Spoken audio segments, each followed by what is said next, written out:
Good morning, everyone. We've reached the last day of our conference. And we start this last day with what I think is one of the most important parts of the conference. Because today we're going to hear two talks from two people, two young women who last year received the award for the best PhD student presentation and postdoc presentation, respectively. And I think it's very important, as I suppose we all do, because these people are the next generation of linguists. They're our hope and our future. And so without further ado, I'll introduce the first of these award winners, Tammy Ganster, from the University of Trier, who has already she has made quite important steps in her career, despite her youth, and despite the fact that she only got her first degree in 2017 in English and Spanish, I believe, and then her MA in 2019. And she's now completing her PhD under the supervision of Sabine Antlape at the University of Trier on the prediction of stress placement. And she's going to talk to us about individual differences, as you see, and stress variation in English complex words.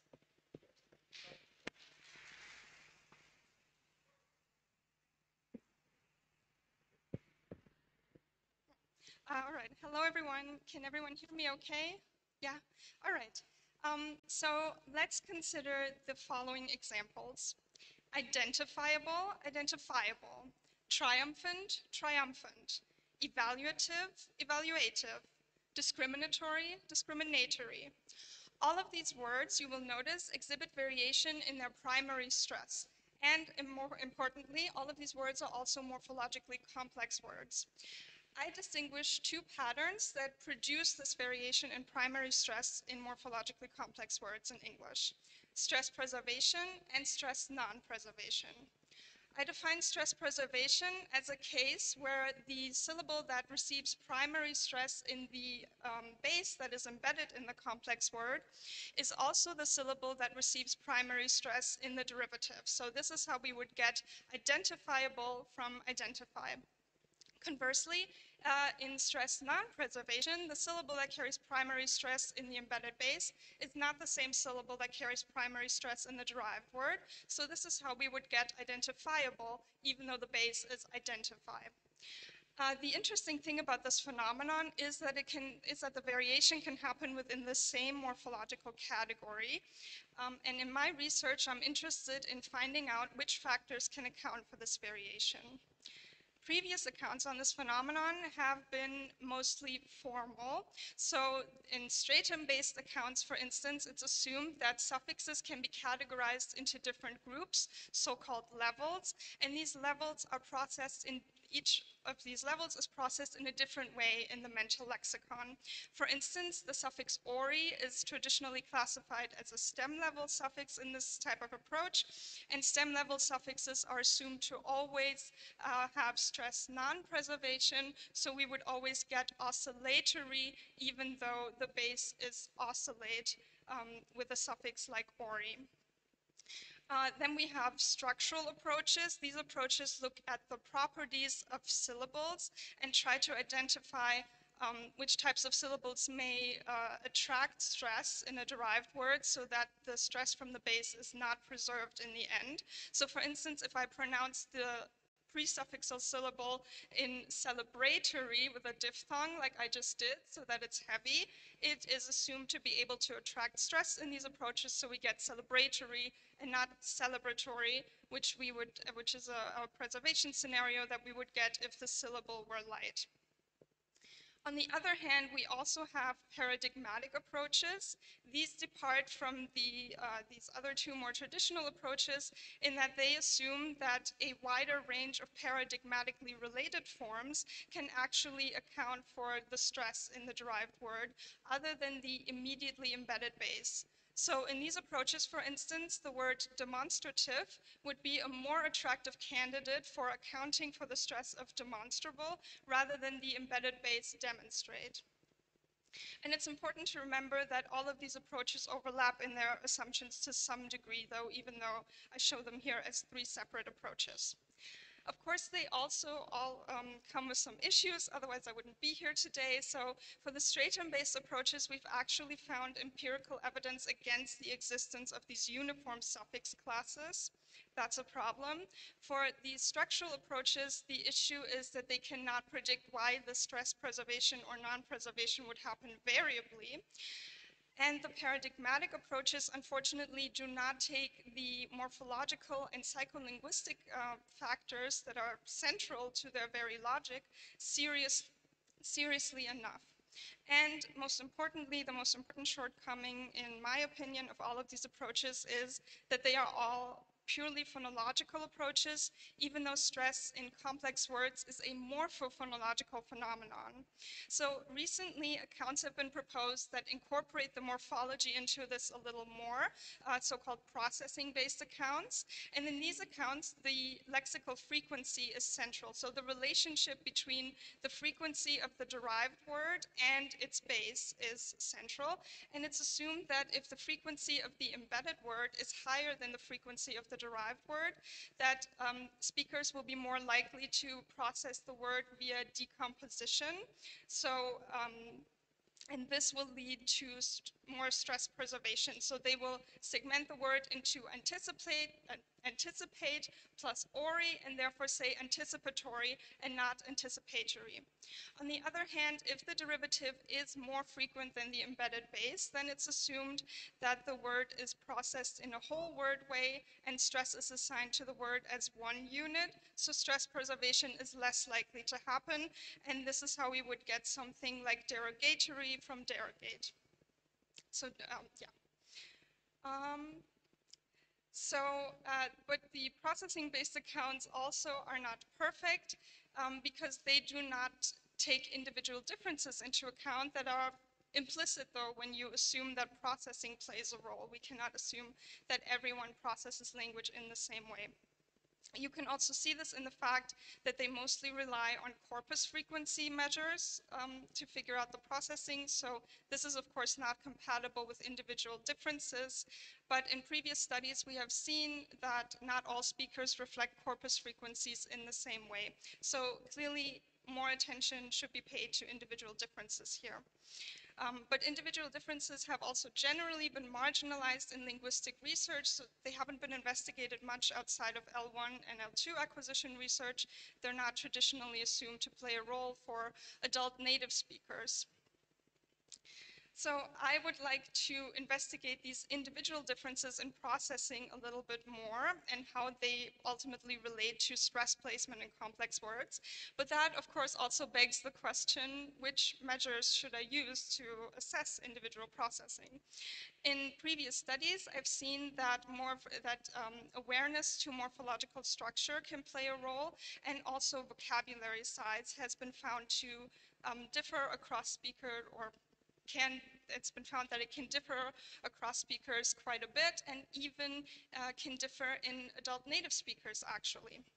So I would like to test the effects of these measures on stress production in complex words.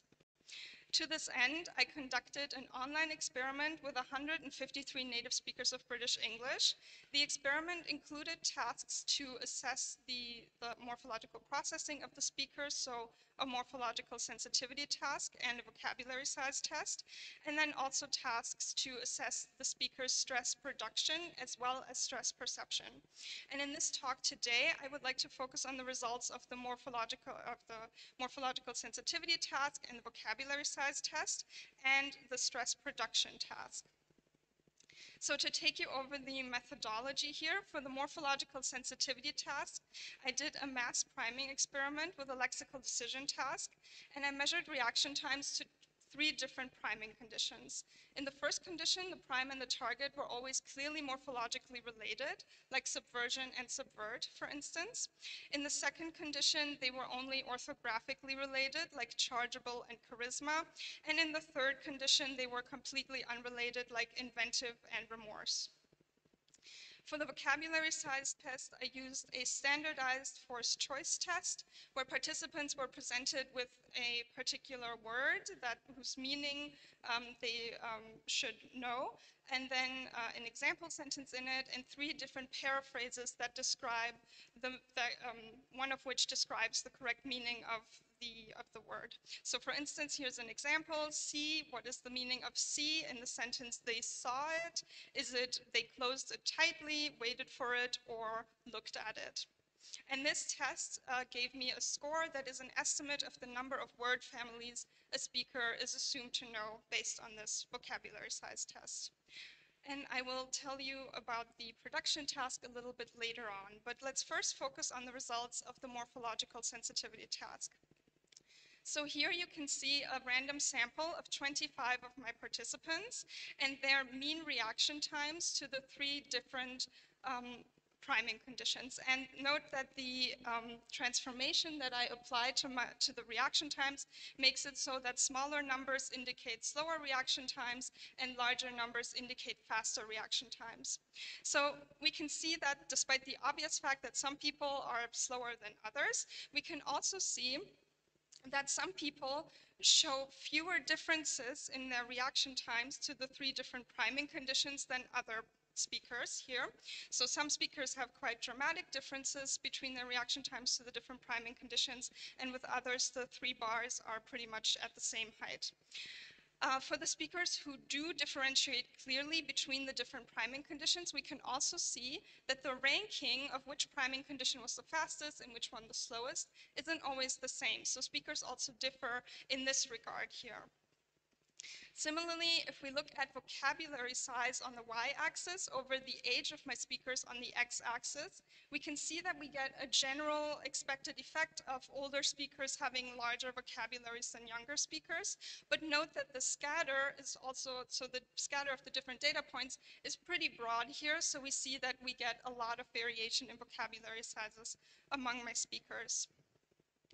If we relate vocabulary size and reaction times to the different priming conditions to each other, we also see something interesting, I think. So the 3 regression lines, I hope you can also see 3 regression lines here, yeah, so the red, green, and blue show the different priming conditions and their reaction times to the different priming conditions on the y-axis over the vocabulary size test score on the x-axis. And you can generally see that the regression lines go up, so towards faster reaction times, the larger the vocabulary size of a participant is. So we can conclude that vocabulary size probably has a facilitative effect on the reaction times in the morphological sensitivity task. But we can also clearly see that this red regression line here departs from the other 2, and this is the morphologically related priming condition. So we can conclude that the facilitative effect of vocabulary size on the reaction times in the morphological sensitivity task is even higher for the morphologically related prime-target pairs. So how do I expect these measures to impact stress production ultimately? For morphological sensitivity, I assume that greater morphological sensitivity leads to more decomposition, so we should expect more stress preservation. Similarly, greater vocabulary size could also lead to more stress preservation because a speaker would be more likely to know the base and the derivative and the complex word. But vocabulary size may also lead to stronger paradigmatic effects, which could make it possible that the paradigmatically dominant stress pattern is preferred.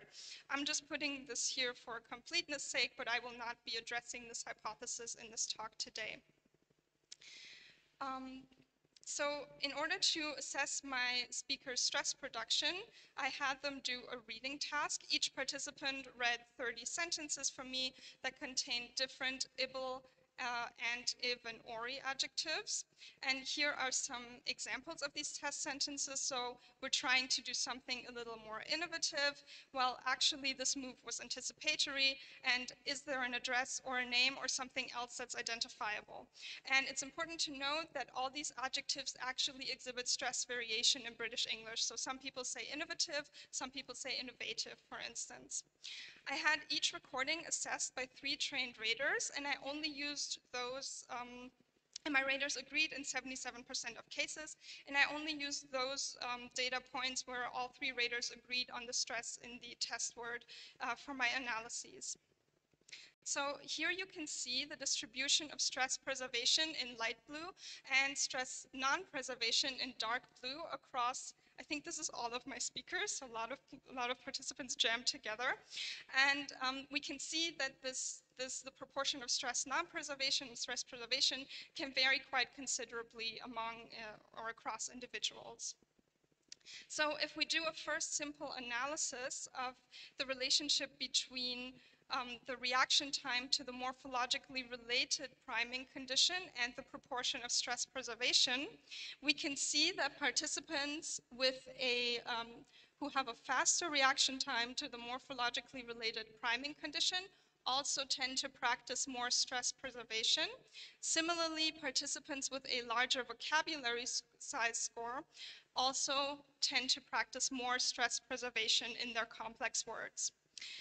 As you may have been able to guess from the previous analysis, though, where I showed the facilitative effect of vocabulary size on reaction times in the priming experiment, the reaction time and the vocabulary size are moderately correlated, actually. So specifically, the reaction time to the morphologically related priming condition and the vocabulary size are moderately correlated.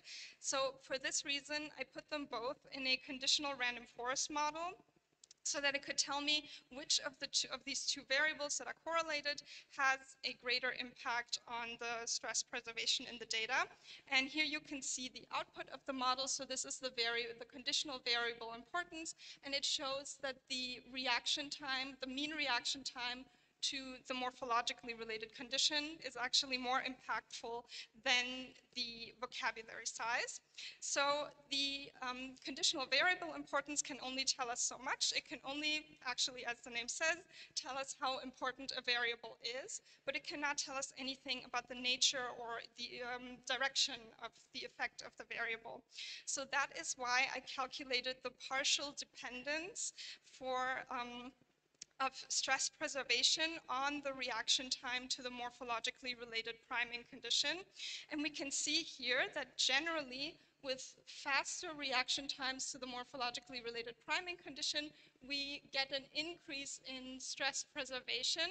But interestingly, this effect reaches a ceiling with the very fastest priming conditions and even kind of decreases a little bit again for the fastest priming conditions. So this indicates a nonlinear relationship between this predictor and this outcome to me, which I would like to investigate further in the future with using generalized additive models, for instance.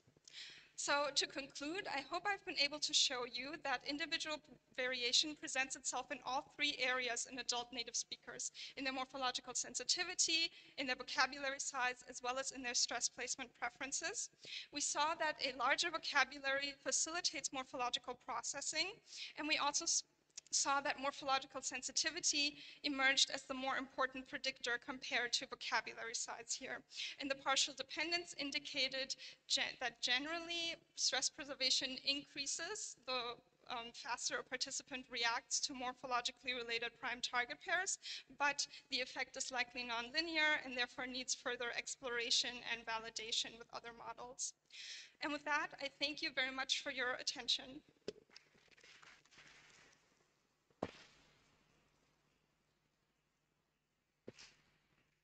Thank you very much. The speaker will take questions now.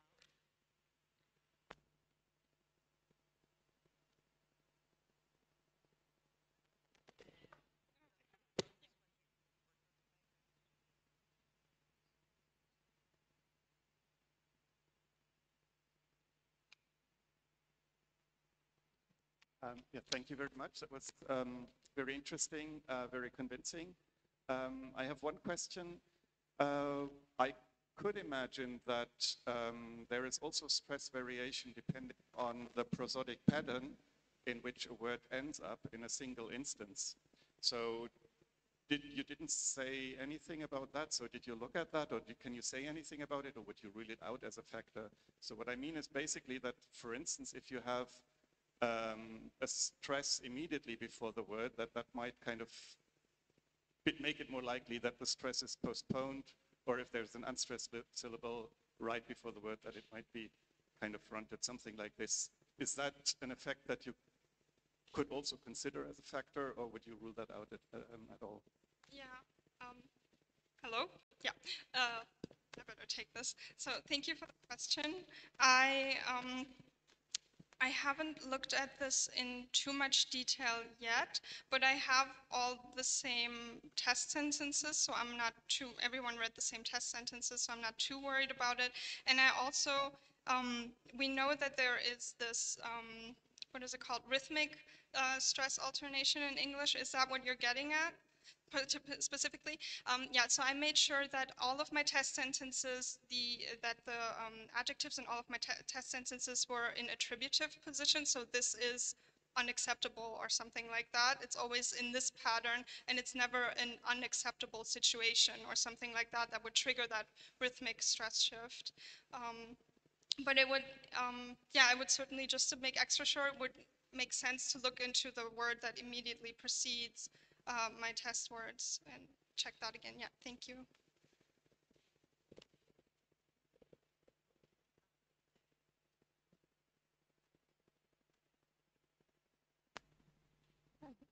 Thank you. That's very interesting. Sorry, I have two questions. Question number one is, when you had conditions that are only orthographically related, are they also related by the stress pattern? Did you did you check that? Like basically with chargeable charisma, you have stress in a different position, but if you looked at, I don't know, core and corner, then you would have the stress in the same position, and whether this might play an effect, play a role. Can you repeat the question? I can't understand, unfortunately, or maybe I'll come over there.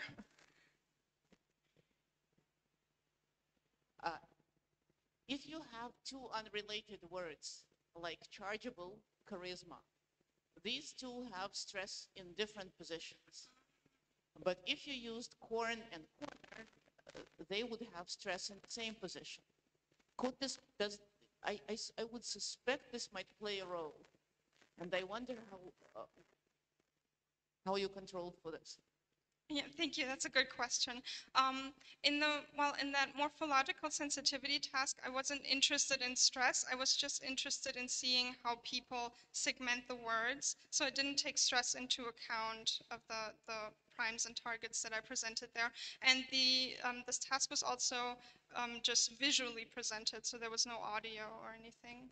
Right. So the reason I'm asking is because people might, when they process this stuff, even though it is written, they would still pronounce it in their head. So this could play a role.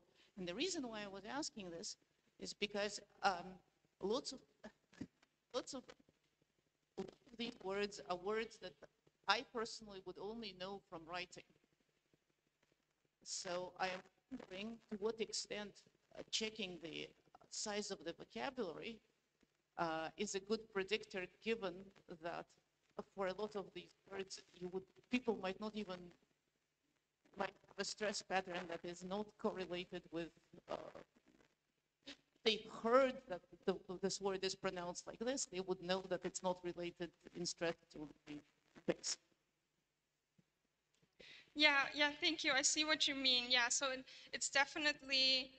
I have definitely in all of my analyses been using the vocabulary size as a sanity check analysis, always in parallel with that, the mean reaction time. But that's a really good point that I hadn't considered yet. But I mean, it's sort of also, it's kind of what I'm trying to get at. So of course, we somehow in this project, we also assume that the stress pattern has something to do with how you segment the word and how you segment segment the word had something to do with the stress pattern. So yeah, it may be worth looking into that again. Thank you. Um, Thank you very much. I wanted to ask if the reaction time is related to hypercorrection, so people are just trying to figure out what is correct way, not the natural way they speak.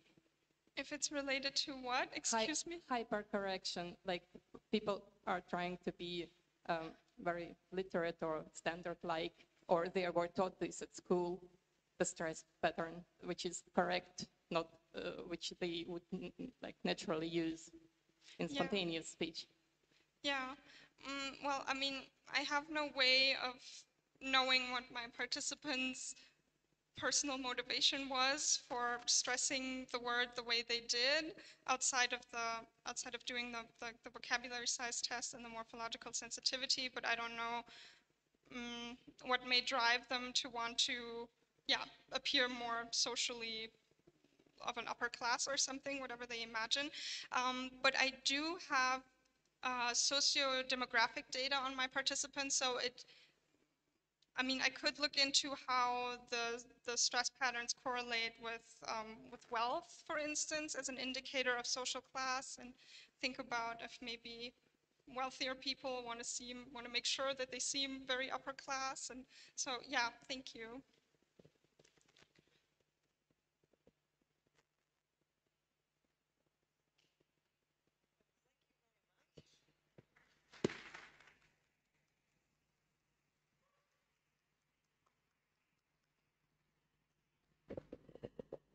And now for the second winner of last year's conference, Lena Borise. And I've asked, and this is the right, the right place to stress this name, who is a Marie Curie fellow at the University of the Basque Country currently, but she's had already a long career, both in her studies. She started with a BA in Cambridge in 2013 and then went on to Harvard to obtain an MA in 2016 and a PhD in 2019. And she's worked at various places with various languages.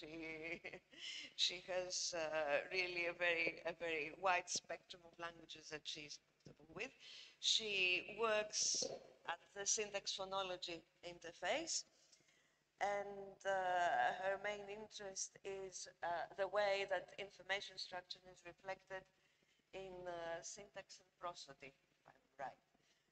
And she has published extensively for her age and for the time that she has been around in linguistics.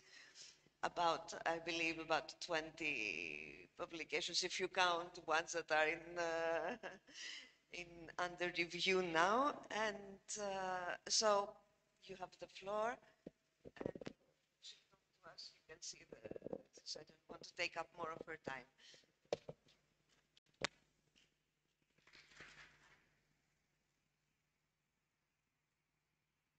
Thank you very much. Can you hear me? Perfect. Great. I'll try to stay within the range of this thing. Great. So first of all, thank you very much for having me here. It's truly a pleasure and an honor to be here. And before I get started, I should also acknowledge my co-authors, because what I'll be talking about is very much co-authored work. So it's myself, as well as Erika Astalos, Katalin Gugain, Nicolette Mush, Andreas Pregla, and Bola Shurani, that all contributed to the conclusions that we reach here, contributed both their theoretical expertise and their expertise in a number of very interesting languages. Okay, and so with that, let's get started. So what I'll be telling you about today is a path towards more flexible verb finality in languages that are otherwise verb final via a reanalysis of prosodic structure. So it's been known for some time that information structural factors play an important role in determining the availability of post-verbal constituents in languages that undergo a change from being more rigidly verb final to being less rigidly so. And specifically, it's been shown that given or backgrounded PVCs, I'll call post-verbal constituents PVCs, they have been noted to appear first later followed by new or focused PVCs. A very, very important point here is that when I say first and later, that refers to diachronic temporal terms. We're talking about single PVCs here. I'm crucially not talking about a given one being somehow closer to the verb and then followed by the focused one, even though we can also make predictions about that. But crucially at this point, we're only talking about single PVCs and about the progression of events in temporal terms. So such that first we have, so first in like stage one, we have these given PVCs appear, and after that the language also allows for focused PVCs. But crucially, we're only talking about single PVCs at this point. And in this paper, we provide extensive evidence for this given before new generalization regarding the development of PVCs. And we further show that different languages may distinguish different subtypes of given and new or non-given, which may make the observed progression of events look quite different in different languages. We also show that among new PVCs, there is a strong preference for narrowly focused ones to become available earlier than those that are part of broad focus. And also that among post-verbal narrow foci, so the new PVCs, there is a tendency for contrastive ones to appear before new information ones, so ones that are not necessarily contrastive. In other words, we can schematize it like this. This is basically the paper, that given PVCs appear first, they're followed by new ones, but then within the new ones, narrowly focused ones appear first, and they are followed by parts of broad focus. Again, first and followed strictly in temporal terms. We're not talking about like linear elements in a sentence. And then within narrowly focused ones, contrastive ones tend to appear before new information ones. That's what we were able to arrive at by looking at an extensive sample of languages. And what I hope to show is that these generalizations, in fact, derive from the prosodic properties of the post-verbal domain in verb-final languages. And we support this analysis by evidence from, like I said, multiple verb-final languages, focusing on Uralic ones, but also bringing in evidence from other language families. There are a few components of the analysis that I need to introduce first. And one of them is the idea that nuclear stress in verb-final languages, so your nuclear pitch accent main prominence, there are different ways of calling it, as a default targets the rightmost VP internal constituent. So in linear terms, it's usually the immediately pre-verbal constituent. There are different ways of formalizing it, and the one that we will be using here is a model, it's borrowed from a model called focus as alignment, or prominence as alignment. The idea is that nuclear stress aligns with the edge of a prosodic constituent. So we're not going to be talking about structural placement of nuclear stress on the most deeply embedded constituent, for example. Rather, we'll be talking about it in terms of alignment of a prominent constituent with an edge of a prosodic constituent. And this is based on Caroline Ferry's work. One way of embodying this is this idea in one, so we align the right boundary of every intonational phrase, which I will refer to as iota, with its head, so the most prominent phonological phrase, the phrase that bears prosodic prominence. You may be wondering here, well, the verb is there, right? The verb will then separate this constituent that bears nuclear prominence from the edge. It's usually assumed that the verb is skipped for the purposes of nuclear stress placement. There are different ways of formalizing this again. There may be a high-ranked constraint called stress XP, which basically ensures that stress is placed onto a phrase rather than a syntactic head. And that is something that is widely attested across the world's languages. This is just essentially putting that observation and making it a constraint.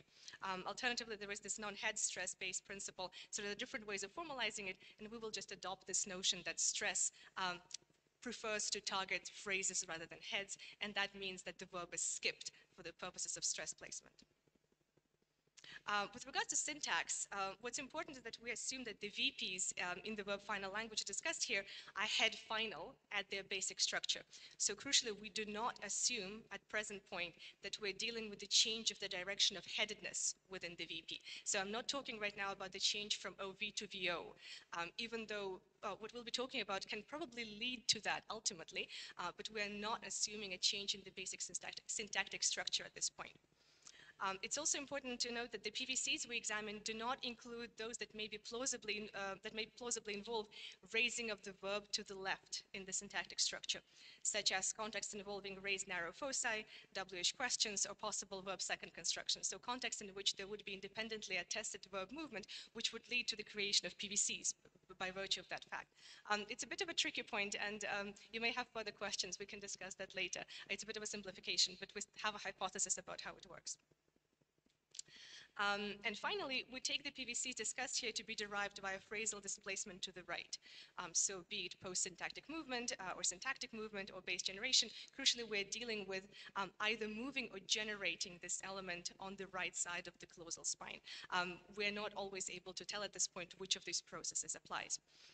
And the fact that indeed we're dealing with some kind of process that targets the right periphery is the fact that in our languages, external argument subjects, for example, or other arguments or even non-arguments can appear as PVC. So this is not restricted by their thematic role or their adjunct status. And that again supports the idea that we're not just dealing with short verb movement or a change in headedness. But again, if you have questions, we can also talk about this later. So I'll first walk you through the proposal, and then we'll look at the data that supports it.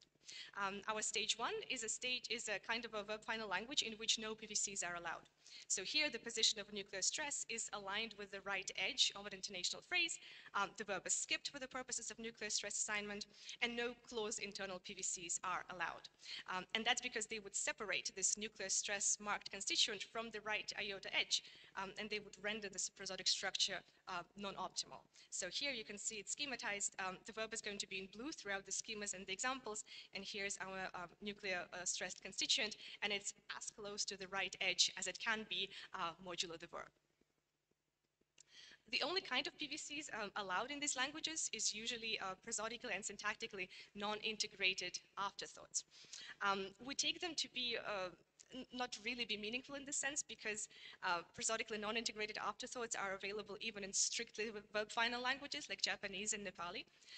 We take afterthoughts to form their own iotas, their own intonational constituents that essentially don't affect anything to do with stress placement within the main iota, because as you can see here, the afterthought basically forms its own prosodic constituent, and nothing changes over here in the main iota. So we do not take the availability of afterthoughts to be a step towards less rigid verb finality. It just seems to be something that is available in languages. Our stage two is one at which given or deaccented PVCs are allowed. Given material is, well, obligatorily may be a strong word, but typically deaccented. There are some exceptions. Therefore, in the presence of a given PVC, nuclear stress is still in its default position. So again, we're not talking about a change in the prosodic pattern yet. So nuclear stress is in its default position on the pre-verbal rightmost VP internal argument. And so the overall prosodic makeup of the clause is unchanged if this kind of a PVC is added, because again, it doesn't really interfere with what's happening within the main intonational phrase. So we propose that the given PVC material is outside of the core iota. It forms its own prosodic constituent, but a lower order one. So a phonological phrase as opposed to a full-fledged iota. In stage three, new accented PVCs are allowed. And we believe that PVCs being possible in general leads to the emergence of nested iotas, so nested prosodic structure, in which the PVC that is becomes part of the maximal, but not the core iota. So this is what you can see over here. So this PVC is part of the big iota, but not really part of the small iota. Being high on the prosodic hierarchy, the maximal iota attracts the most prominent accented prosodic constituent to its edge, as opposed to aligning it with the edge of the core iota, so the smaller one. And the marked status of a prosodic structure with these nested iotas may facilitate its use in a marked context, so one that contains a new or a narrowly focused constituent. And that's what's schematized here. And then finally, at stage 4, we have PVCs that are part of broad focus, so those carrying default prominence. In this case, we hypothesize that the right edge of the maximal iota is reinterpreted as being that of the core iota. So we're back to a structure where we only have one intonational phrase. We no longer have this nested structure, but now it's a bigger one, right? It encompasses the PVC. And nuclear stress, in this case, the nuclear stress on the PVC becomes the unmarked option, and that means that new PVCs that are part of broad focus become allowed.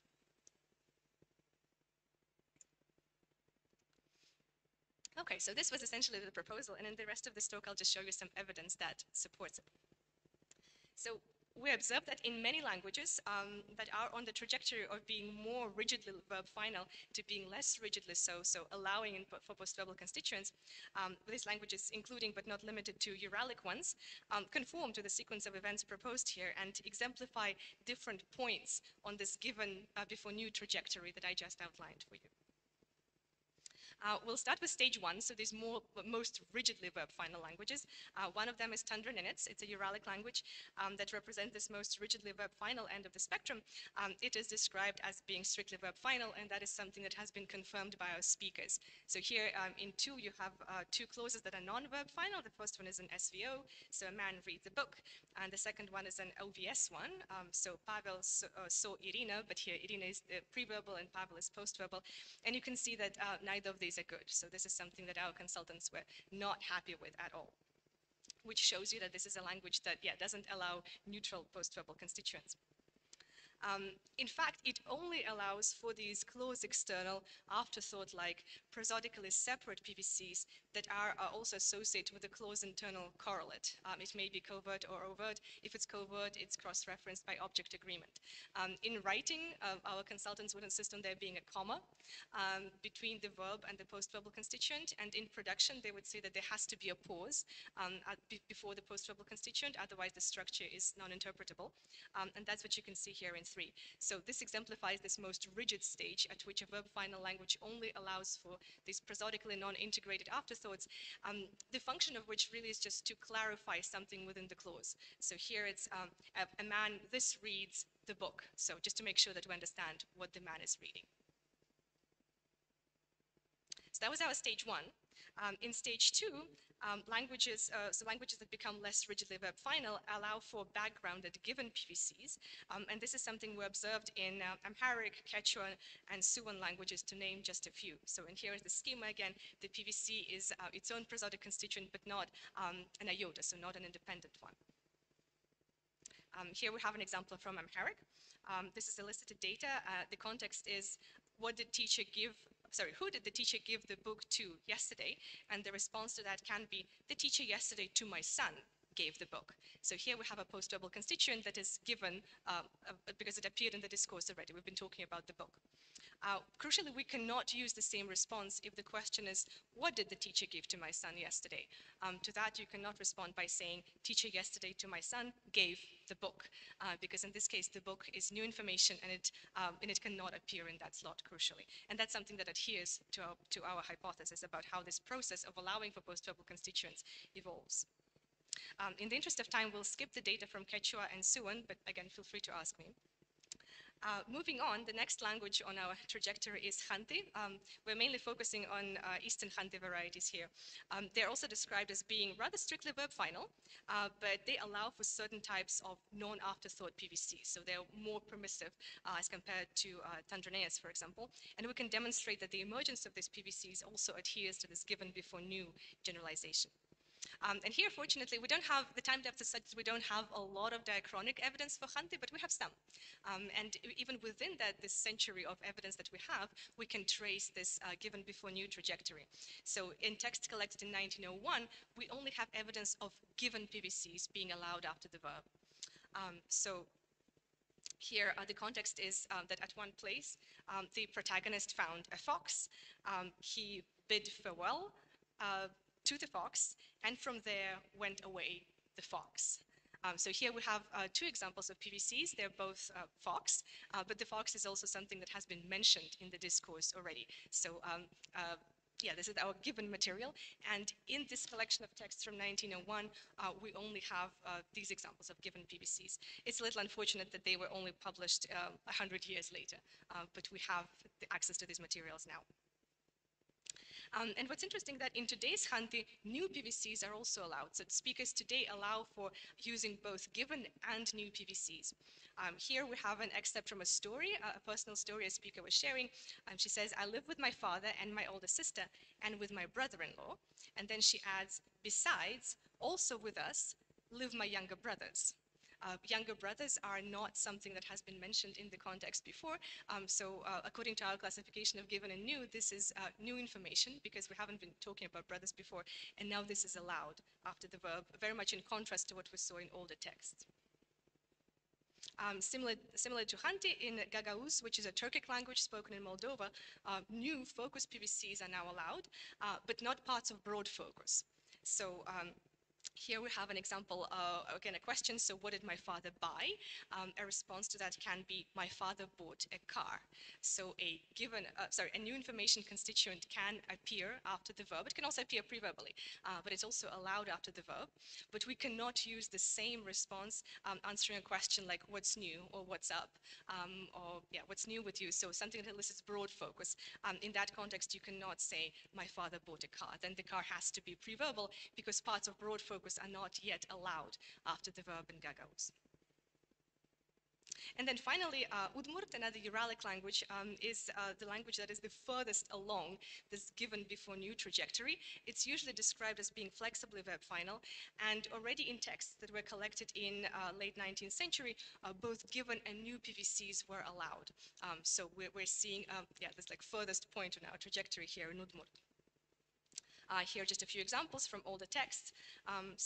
They're all from fairy tales. And one is that a fox has stolen a chicken, a goose, a ram, and an ox. And then all of them, the chicken, also the goose, also the ram, also the ox, slaughtered the fox. So the fox here is an agent and also given information, and it's allowed after the verb. We also have examples of, in these older sources, of contrastive foci, a subtype of new constituents as PVCs. Again, an example from a fairy tale. It's a very well-known fairy tale. A man and a bear were negotiating planting beets together.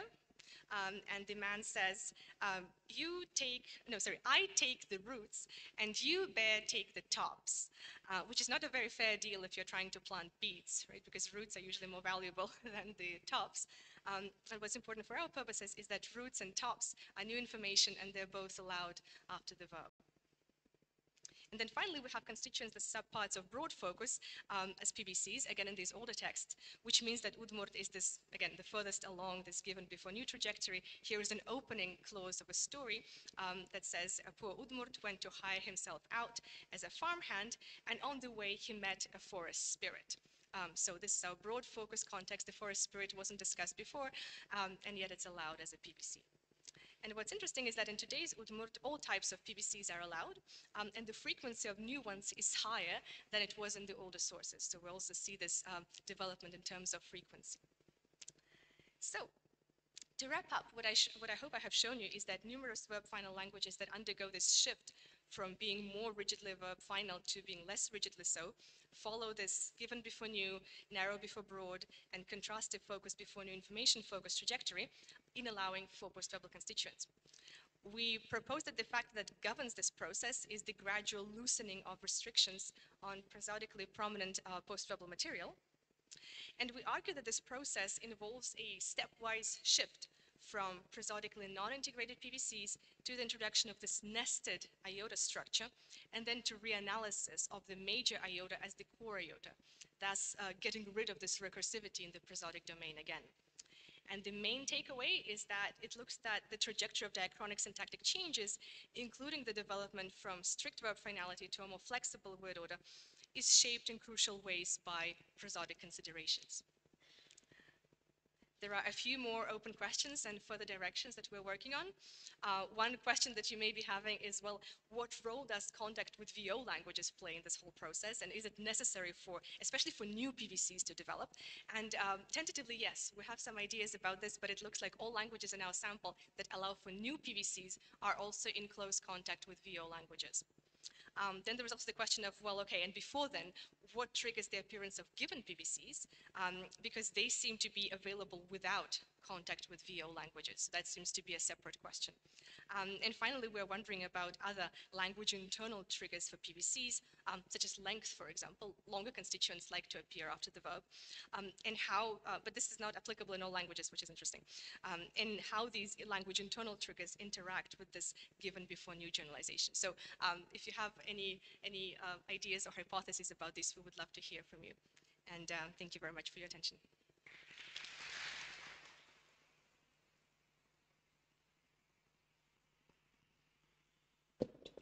Thank you very much. Questions?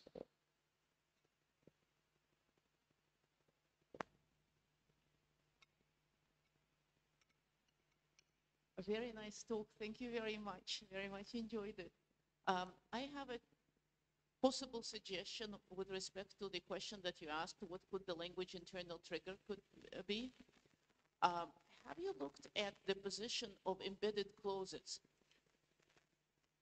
Yes, that's a very good point. Thank you. I actually should have mentioned that. So far, we've only dealt with phrasal constituents, so subclausal constituents. We've intentionally decided not to deal with clausal constituents because they usually exhibit a different kind of a behavior. Even in strictly verb final languages, they're extraposed much easier. We decided to keep that phenomenon separate for now because it might potentially obscure the picture if we pull together clausal and non-clausal PVCs. Yeah, but that's a good point. Thank you.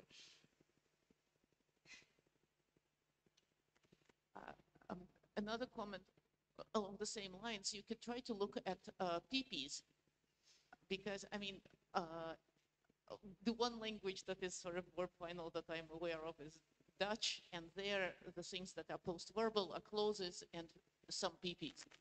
This could be the direction of change.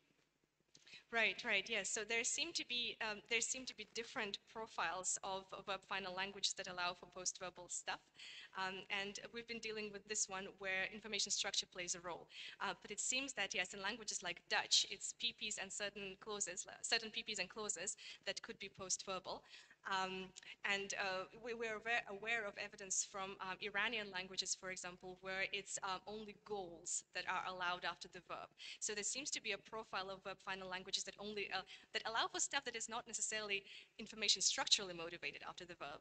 So again, we've been restricting ourselves to those where information structure does play a role.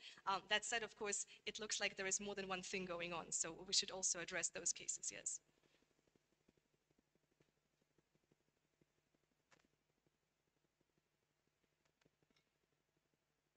Yeah, thank you very much for a super interesting talk.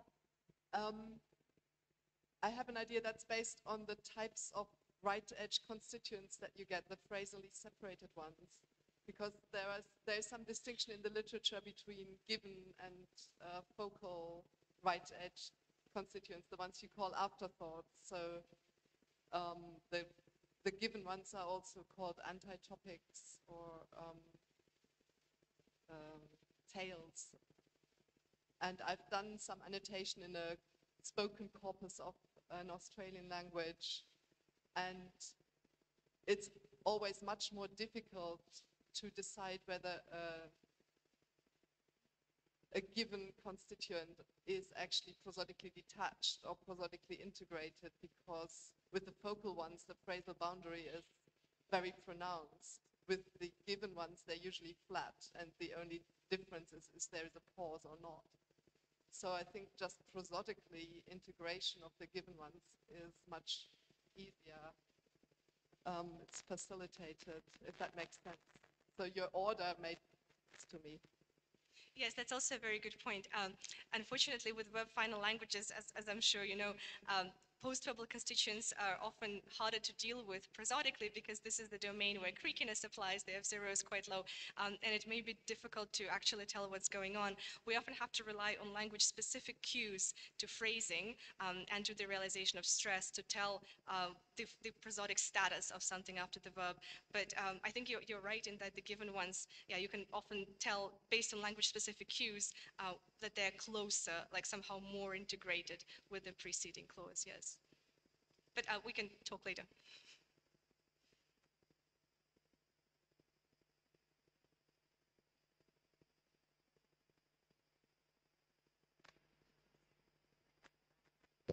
Thank you very much. Thank you both. We